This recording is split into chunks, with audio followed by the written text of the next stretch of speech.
What's up, everybody? It's your boy Chaos. Yes, I am back with a new haircut. And welcome to a new episode of Take It to the Table, hosted by Wrestling Republic. You know what time it is. We're going to be talking about AEW Full Gear. It just went down less than 24 hours away. 24 hours ago, I should say.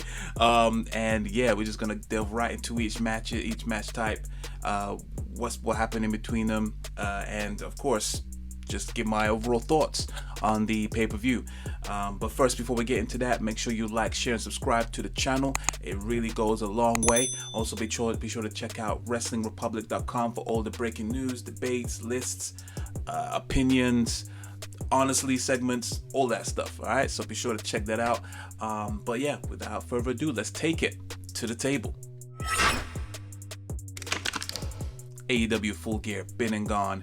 And yeah, I just want to say from the get-go that it was a pretty solid pay-per-view. I mean, I set my expectations. I wasn't expecting them to go all out, pun intended, as they did at the All Out pay-per-view, because they set a huge bar back on that pay-per-view, and it would be really a lot to ask for them to keep on hitting those kind of high levels, you know what I mean? So I did expect it was going to be a good pay-per-view, and they more or less delivered. A couple moments definitely hindered the pay-per-view a little bit, but of course we're going to get into each match and of course give my overall thoughts on that. So going to go straight to the main card. The first match was MJF versus Darby Allin, and yeah, this was one match that I was expecting it to be, in the words of Jim Ross, a barn burner, and my God, it was.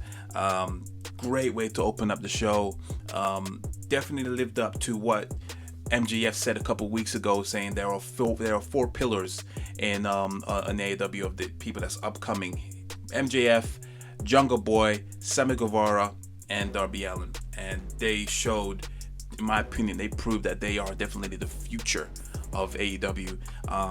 They are obviously homegrown. They've been there since day one at AEW, and you know, I think it just pretty much silences that old talk that AEW is just living off WWE guys. I'm not gonna get onto that because that's another segment, that's another discussion for another day. I've always, you know, put my 2 2s on that kind of situation. I'm just tired of people saying that AEW is WWE light. But yeah, this just shows that these guys are here to stay, you know, and they are going to show you why AEW is the place to be, you know what I mean? So, great back and forth, awesome counterattacks. I saw there was a powerbomb knee breaker type of thing that MJF did to Darby Allin. There was he did a tombstone pile driver on the ring apron. That looked devastating. There was some counter moves from Darby Allin himself. But yeah, ultimately, MJF got the win via using his trusted diamond ring, knocking out Darby Allin cold while the ref was not looking, and yeah, got the 1, 2, 3. I must say that the ending was a little underwhelming in terms of that kind of like heel finish. I mean, you expect it from MJF. But the feeling did have something that you would see on the episode of Dynamite. I don't think it was pay-per-view worthy, but that's a more nickel about it. But I think the right person won for sure. I think he's gonna be probably a worthy contender for the AEW champion, which we'll get into. I was just about to spoil it way ahead of time, but yeah, it was a good start, good start to the show. Got everyone hyped, pumped for the rest of the card. And then next up was, of course, the Lucha Brothers versus the FTR for the AEW World Tag Team Championships. Now this was really, really good. It was awesome entrance from the Lucha Brothers, of course. You know, and but yeah, it was great back and forth. Obviously, they had good chemistry. There was a couple times where the chemistry was a little bit off, but yeah, like Rey Fenix, man. I mean, he's just this next level. Everyone knows how talented Rey Fenix is. But yeah, it was just absolutely just great back and forth. Now the finish on that definitely was overproduced. Someone please put in the comments as to what was FTR's gain from putting on the masks. It was really weird, and because of that, it made it completely that fall apart at the end.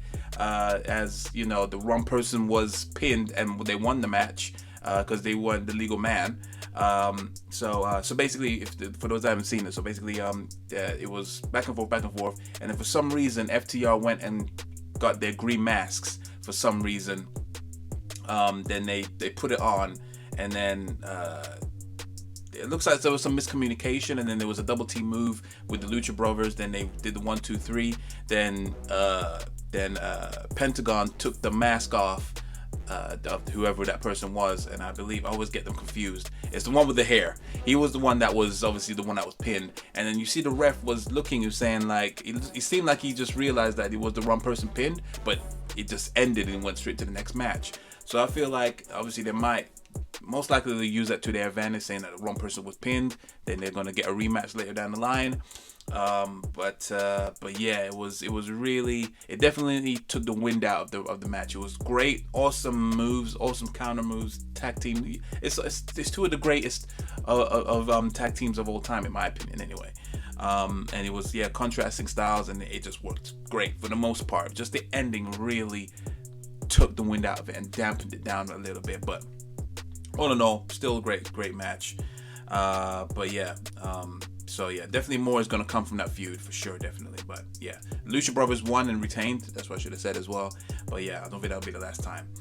So yeah, next up was Miro versus Bryan Danielson, and this was the AEW World Eliminator Title Final. Did I say that right? AEW World Championship Eliminator Tournament Final. Ugh, what a mouthful. So yeah, this was, of course, this is right out of the gate, you know. I love Miro. I love this gimmick. Best gimmick he's had to date. And Bryan Danielson being Bryan Danielson. Simple as, you know. And yeah, contrasting styles, you know. Miro's obviously a brawler. Bryan Danielson is obviously the submission expert and just a jack of all trades, you know. And yeah, they really complemented each other very, very well.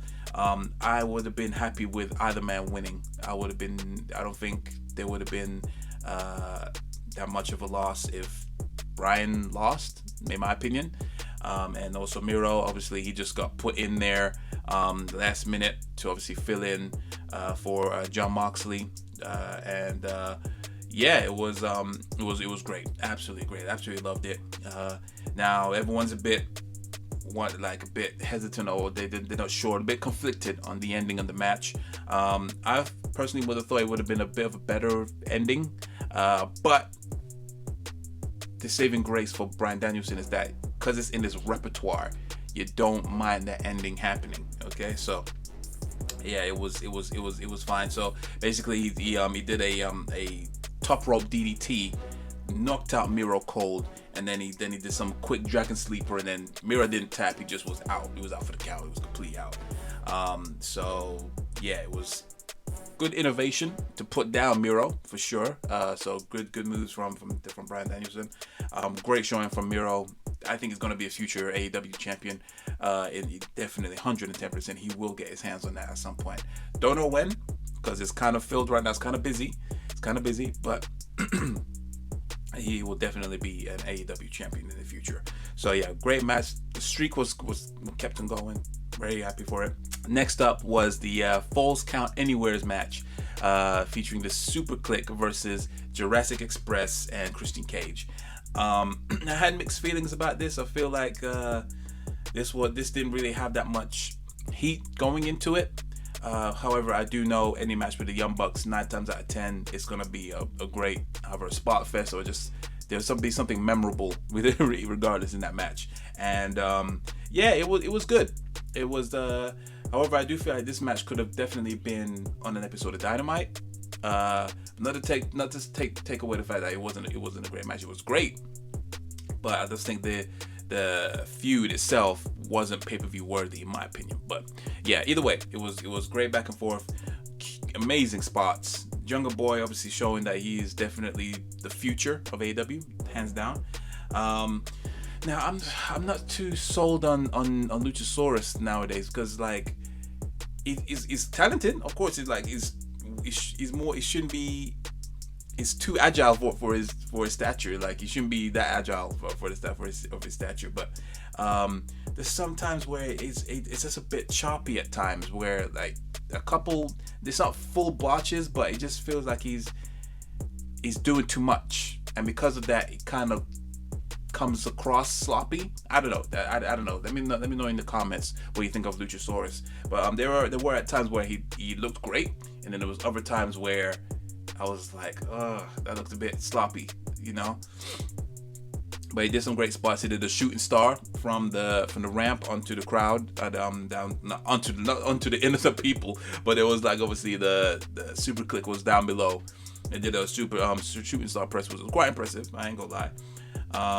But yeah, then there was a couple moments where Jungle Boy was conflicted in doing the concerto to the super click, but then eventually grew some balls basically, and he eventually did the concerto to, I believe it was Matt.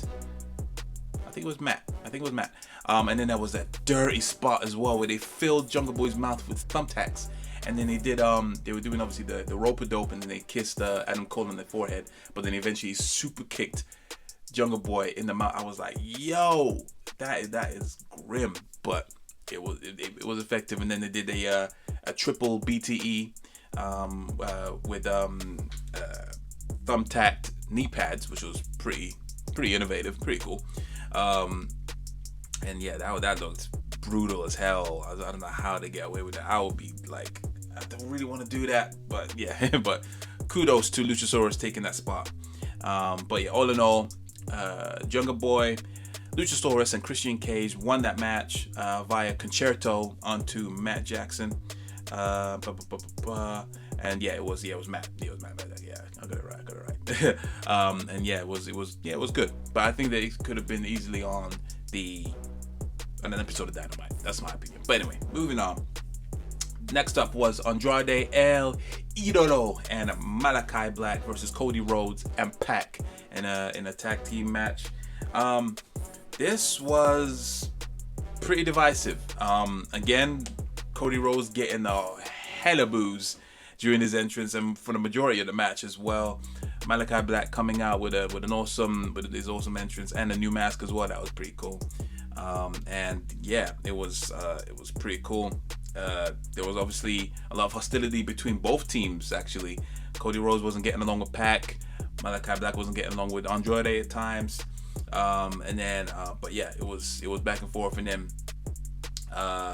Pac basically in the midst of the match was looking to do like a running splash or like a tope suicida outside onto Malachi Black, but he ended up hitting Cody. I thought that was gonna build to something, maybe, you know, Cody finally turning heel, but no, it was pretty much back and forth. Good spots, 110%. Eventually, Pac wins by hitting the Black Arrow onto Andrade, and then so yeah, 1, 2, 3. Pac and Cody Rhodes wins. After the match, FTR and Tully Blanchard come in and attack Pac and Cody. But yeah, Black and Andrade obviously Andrade acquired the services of FTR and of course Malachi Black, and then yeah, they leave with their heads held high. So yeah, it was good. It was serviceable. I don't know how long they can ignore the boos that Cody's getting. It was very noticeable, 110%. But yeah. Next up was Britt Baker versus Ty Conti for the AEW Women's Championship. Me personally, I felt like this was one of the weakest matches on the card. Alongside that, because I kind of knew that, yeah, Britt Baker was not going to lose, I kind of like zoned out from it. Not to say that, you know, there's anything wrong with Ty Conti. I love Ty Conti, but the writing was on the wall. Shout out to Jeff Hardy, but yeah, it was definitely the weakest. It was my least interesting match. It had some decent spots. I can't take Rebel anymore.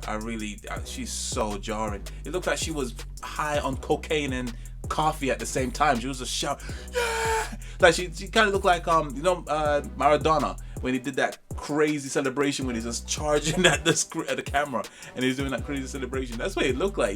She was completely off the hinge. I don't know why. It was really weird.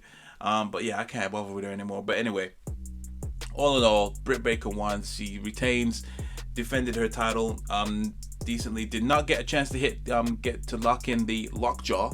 But yeah, she won via roll up, and then yeah, that was it. So moving on. Next up was CM Punk versus Eddie Kingston. Now this one I was looking forward to. This was like, I knew this was gonna be a fight, like hardly any wrestling, just street fight. And yeah, it was crazy. CM Punk came out in, like almost like MMA gear kind of, and yeah, Eddie Kingston, obviously they were busy before the match even started. He was obviously just talking smack to Punk. Then he eventually hit the spinning back fist onto Punk, laid him out before the bell even rang. Punk got up saying, "Fuck you, let's go." They started brawling, and then there was some times where Punk was noticeably getting booed. I was like, I know Eddie's really over right now, and I'm happy for him. But yeah, some people were actually at times booing Punk. It was really, really strange. But yeah, either way, it was a good match. And then there was at one point where for some reason Punk decided to go and do the 5 moves of doom. You know what I'm talking about. Like, he started doing the shoulder tackles, and then he eventually did the spinning back suplex, and then he started calling out the fucking the you can't see me thing, and I was like, what is he doing that for? Is John Cena gonna come all elite? No, but yeah, but instead of doing the you can't see me, he flipped him off and saying fuck you, and then Eddie said fuck you back, and then they started punching each other. Yeah, it was crazy. There was a flurry of strikes, superplexes, all kind of stuff. Either way, CM Punk hits Eddie Kingston with the GTS, gets the 1, 2, 3. CM Punk wins. And then he was offering to shake Eddie Kingston's hand. Eddie Kingston said "fuck you" and then went to the back. That was it. So it doesn't look like this is gonna be the end. This is I'm cool with that. They are two of the best on the mic when it comes to roasting each other. So I love it. Let's keep it going. So yeah, I think maybe one more match is in them 110%. But yeah, it was great. Next up was the Inner Circle versus the Men of the Year, also including Junior Dos Santos and Andrei Arlovski, in a Minneapolis street fight. And yeah, this was another one where it was one of the weakest on the card. Yeah, this whole thing with Inner Circle, I'm not really feeling. I kind of want them to be taken seriously now. But yeah, either way, it was definitely something that I could imagine should have been on Rampage, 110%. But yeah, and of course there was also Dan Lambert in the match as well. But he had some fun moments. It definitely had some fun moments. There was a Prince symbol that came out. If you know the artist, formerly known as Prince. Is that what's his name? Yeah, the artist formerly known as Prince. Or what? Yeah. Prince. There was a Prince symbol, and then yeah, there was that coming out. There was a WrestleMania 2000 spot where Sammy Guevara did a swanton bomb off the top of the ladder onto I think it was Scorpio Sky on the table. Very, very WrestleMania 2000-esque. And then there was what else was there? Yeah, there was a couple blown spots in there. There was one time where it was really awkward, where obviously it was between Jericho and Dan Lambert, and then I think he laid him out onto the floor and he was ready to do the lion salt. But then, as you know, Jericho he runs to the ropes. As he was running, obviously there was a spot where someone was meant to interfere him doing the lion salt onto Dan Lambert. But then he was calling out loudly Junior. So he was calling out Junior Dos Santos. He called him like 3 times, and then obviously he missed the spot. So you see Jericho obviously just hanging onto the rope and waiting until Junior obviously comes and does the punch. And it was really awkward. I'm like, Jericho never takes that long to jump off the rope. So it was just there, and he was shouting, calling out Junior to come and hit me. It was really awkward, and that really took the wind out of the match even more. But yeah, I'm not too sold on these Junior Dos Santos and Orlovsky guys. Like, you could tell like they're still hella green. A couple of delayed spots here and there. It was a bit choppy.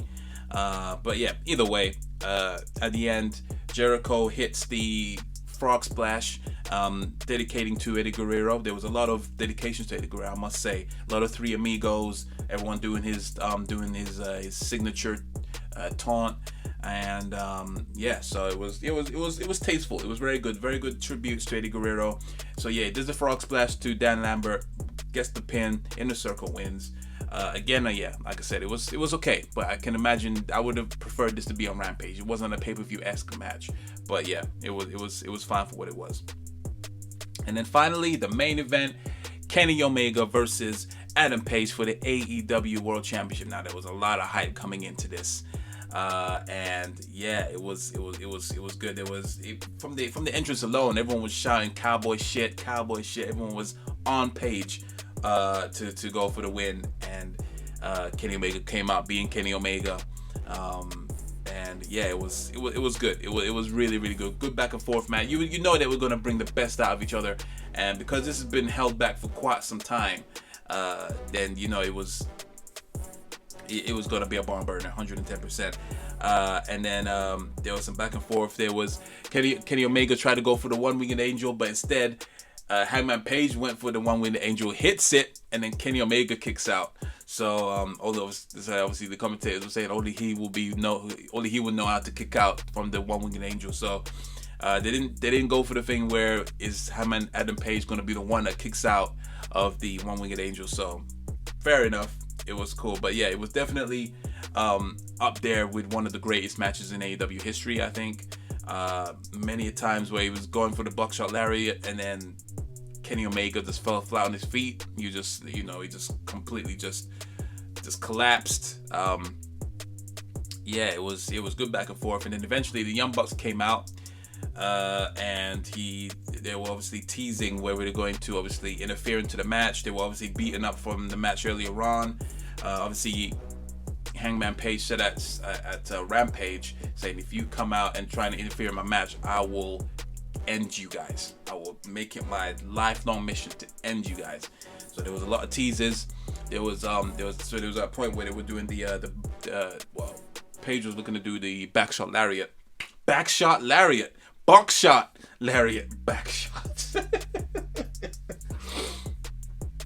Not serious.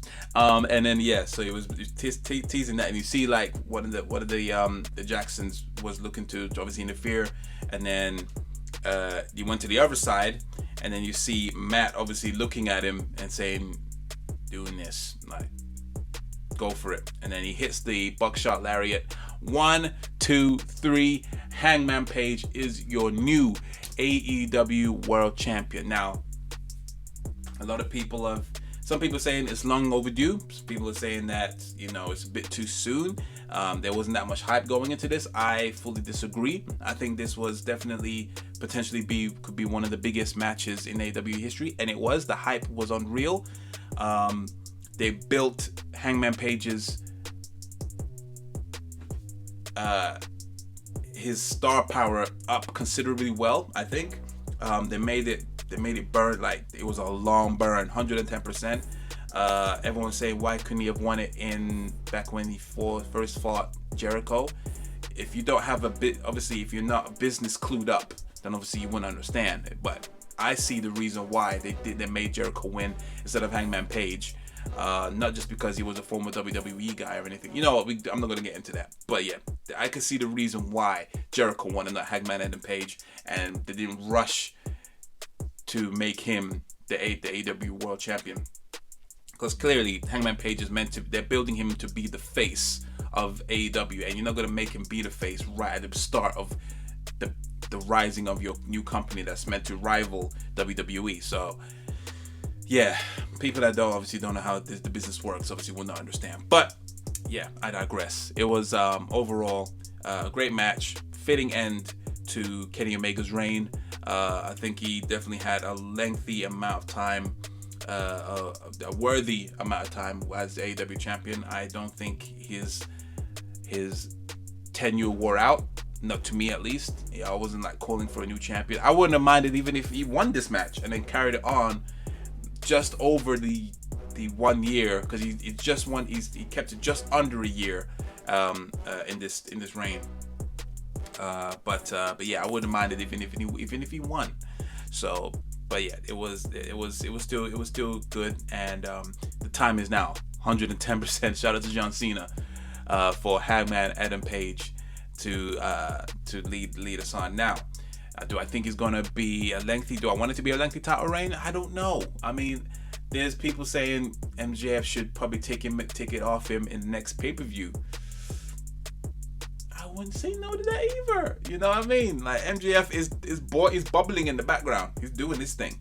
You know what I mean? So I don't know. I wouldn't mind him being the first person to take it off him in such a short space of time. I wouldn't say no to that. But yeah, we'll see how it goes. It's obviously it's early days. We see how he is portrayed. If the crowd continuously accepts him as AEW champion. But yeah, happy for him. Congrats to Hangman Adam Page for winning the AEW World Championship, and let's see where it goes from there. So overall, this, like I said at the beginning of this review, this pay-per-view was very solid. Definitely didn't reach the heights of All Out, but it was still great. Definitely, it was a bit too much to ask for it to be the same heights as All Out, but it was still serviceable. Couple bumps in the road, but it didn't ride off the whole pay-per-view. Of course not. It was still solid. Also, how could I forget? Jay Lethal is All Elite. Yes, sir. Now that's a good acquisition. That is a good acquisition. Good person to, lots of dream matches I would love to see that I didn't really get to see in Ring of Honor because I didn't really watch Ring of Honor that much. We're obviously going to get Jay Lethal versus Sammy Guevara for the TNT Championship on Dynamite, so that's going to be a bomb burner. Yeah, there's going to be a lot of great matches. Jay Lethal versus, I don't know, Adam Cole. Jay Lethal versus freaking Dante Martin. Don't mess with Dante Martin. That guy is the future. I'm telling you, he is the future. Yeah, a lot of great matches that could possibly happen. Jay Lethal versus Kenny Omega. I don't know if they probably have faced each other in New Japan, probably. But yeah, a lot of great matches that I could see for him. And yeah, the crowd accepted him. It's good times, 110%. But yeah, good solid pay-per-view. I'd give it a solid 7.5. 7.5. Yeah, above average. Very solid pay-per-view. Didn't reach the heights of All Out, like I said, but still go and check it out if you haven't seen it. Yeah, that is my review on AEW Full Gear. And on that note, we've come to the end of the episode. So thank you very much for chilling out and hearing my thoughts on this pay-per-view. What are your thoughts as well on AEW Full Gear? Do you think it was good? Was it on the same level as All Out? Do you think it was one of the worst pay-per-views of all time? Let me know your thoughts in the comments. Make sure you like, share, and subscribe, of course. Make sure you follow us at Wrestling Republic on Instagram, and also follow my Instagram as well at official_TITTT. That is all the way down here. Yeah. And be sure to, like I said, go check out WrestlingRepublic.com for all the breaking news, lists, debates, opinions, controversies, all that kind of stuff. Be sure to check us out. Alright, so I have been your host, Chaos. This has been Take It to the Table, and until next time, guys, peace.